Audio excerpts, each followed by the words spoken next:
Welcome back to College Conversations. I'm Dr. Fedor, and I help you navigate college. Please remember to hit subscribe, like, and share this video with other students who also might find it helpful. Today, I have with me Brian Huynh from Westfield State College, here to talk to you about his journey and how he helps students navigate college. Thank you for joining me, Brian. Yeah, no problem. Thank you for inviting me. So let's hear about how you made it to Westfield State University. So, I'm from a pretty small town, right? Like huddled between like a lot of other big towns, right? However, my parents migrated to the United States, right? Before I was born. My mother and father are both from Vietnam, right? And everyone knows what happened over there a long time ago, right? They both migrated here around like in their 30s. Sure. So, they never really had the opportunity to go to college, right? Especially having to like work right away. My father in the workforce, right, as like a welder and eventually in like that kind of sphere, and my mother, as many Vietnamese people, is working nails, right? By the time I was in first grade, I never really knew any English, and eventually that did lead to me having to do like ESL programs and all that. But through hard work and a lot of help, I eventually started doing like AP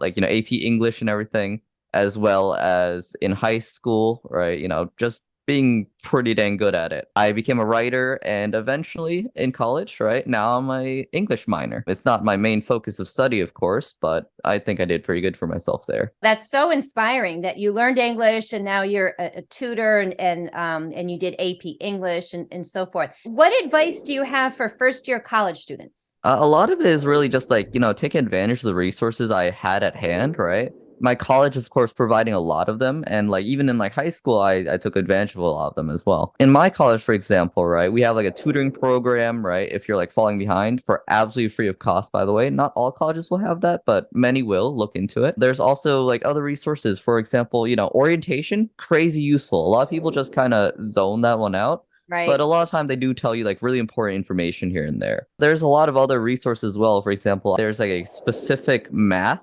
tutoring center for my school as well, separate from the other tutoring center where they're more like specialized, as well as if let's say you need help with like note taking stuff, right? That's also available to you as well. If let's say you're having problems on like the financial side, most colleges actually have resources for that. For my college, there's like a work study program in case you don't have enough income to like afford like that money, right? There's other programs such as, let's say you can't afford rent or like tuition and stuff. You can also choose to be a just work at the college, because there's always a lot of positions there, because they need to like fill out positions for all the Starbucks at my college, right? They need to fill out positions for the cafeteria and all that kind of stuff too. So if you can't afford college, right, there's options there which don't require you to have a car or have a bunch of free time. Brian, that's some great advice.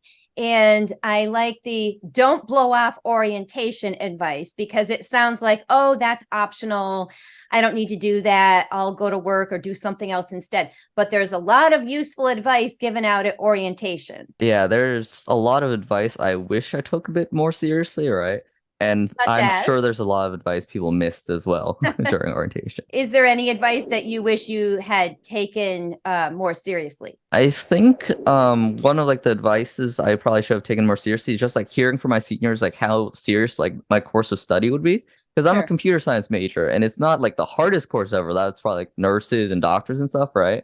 But it's still a lot more than I expected. And, early on, I was doing pretty good. I'm still doing pretty good, I think. But I wish, I was more prepared for that and studied up a bit more. So wish you had prepared more for your course of study. Yeah, especially just listening to the seniors and advice and all that kind of stuff, because they gave some genuinely really useful advice, which I'm kind of circling back on these days. For example, one of the most useful pieces of advice my senior gave me, right, especially during orientation, he was pretty much like, hey, look at getting a math minor, because I'm a computer science major, right? And being a math minor, I need to take 2 extra courses to qualify. So that's little to no work for something to put on your resume, right? Yes. Which does matter. It does. So you picked up a minor with only 2 extra classes. Yeah. So I think that the main message is that there's a lot of resources at all colleges that are underutilized because the students either don't know about them, or they think that they won't qualify for Yeah. whatever reason, right? So they don't check them out. So I think Yeah. always check out your school's resources. There's many things there available to help you. And Brian, do you have any parting words of advice for students as they start college? If you haven't looked at your bill already, please look at your bill. Colleges will slip every single thing underneath like the radar. For example, healthcare, right? It's like 5K per semester or 5K per year for like my healthcare just being slipped under there. There's, the food bills and, rent, tuition, all that kind of stuff. Please do look at your financial stuff so you don't pay extra. So scrutinize your bill, make sure you understand every line item. And if you have a question, ask. That's great advice. Thank you, Brian, for joining me. And thanks for you listeners for joining me today on College Conversations. And remember to keep learning.